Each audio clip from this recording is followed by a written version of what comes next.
तो बोलो मेरे साथ जय द्वारकाधीश। मतलब कहाँ से आए हो? हम दिल्ली से आए हैं। दिल्ली से आए। फिर अच्छा अभी अच्छा कोई बात नहीं, आ जाओ। दिल्ली से आए। हाँ जी। तो मतलब आपने यहाँ गुजरात में आप कितने दिनों से आए हैं?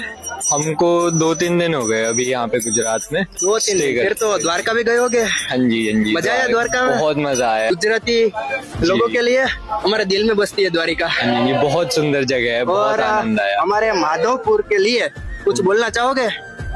जी, बहुत ही क्लीन सिटी है और लाइक यहाँ पे मतलब बहुत नेचुरल वाइब आ रही है। अच्छा। और यहाँ पे जब हम कीर्तन वीर्तन कर रहे हैं यहाँ पे, जैसा कि आपने देखा, हाँ, हमको बहुत ही आनंद आ रहा है यहाँ पे।